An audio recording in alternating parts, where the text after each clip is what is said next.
Moi, je faisais du pied-point, après j'ai fait de l'anglaise, les mecs faisaient du judo. La question qu'on se posait entre nous tous, c'était qui gagne entre le judoka, le boxeur d'anglaise et le boxeur pied-point. Et la réponse, c'est le MMA. C'est quand on mixe tout, comment on s'en sort. Et au début, c'était un peu, je l'ai dit, le MMA, c'était des types qui étaient à la fois mauvais en boxe anglaise, mauvais en kickboxing et mauvais au judo et mauvais en lutte.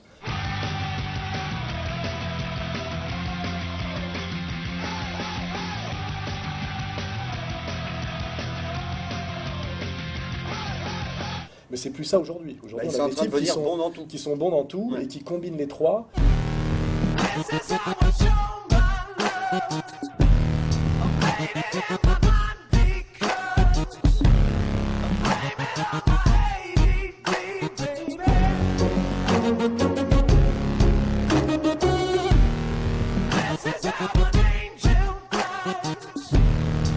Aujourd'hui, on voit très bien que moi, je suis agacé aujourd'hui par l'évolution, par exemple, de la boxe taille, où il y a énormément de clinch. Et je dis, dès lors que tu es dans le clinch et le coup de genou, pourquoi pas aller au sol? Puisque finalement, moi, soit on est dans la percussion pure et on interdit toute saisie, mais dès lors qu'il y a de la saisie, il y a aller au sol et tenter le clé. Et, soit on n'y va pas, soit on y va complètement. Et moi, je dis aujourd'hui, même la boxe taille est dans une impasse, parce qu'aujourd'hui, je vois l'évolution de la boxe taille, c'est pratiquement du clinch et du coup de genou dans tous les combats, qui consiste à se tenir la tête et à se couper au genou.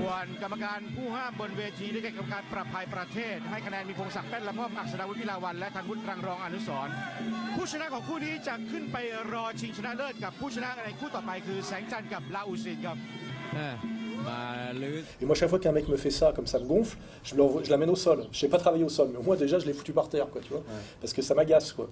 Et l'avenir, il est évident que c'est le MMA et que les types, il y aura de plus en plus de virtuoses, il y aura de plus en plus d'argent. La boxe anglaise est dans une impasse aussi à cause du boxing business. Un mec comme Mayweather, à mon avis, fait beaucoup de tort, et Klitschko aussi. Il y a deux types qui font beaucoup de tort à la boxe. Le gros poids lourd là, qui est Primo Carnera ukrainien, qui est un mauvais boxeur, un géant et un mauvais boxeur. Et aussi Floyd Mayweather, qui est un virtuose de la boxe, mais un tricheur, et un mec ce qu'on appelle n'a pas de cœur. C'est un comptable.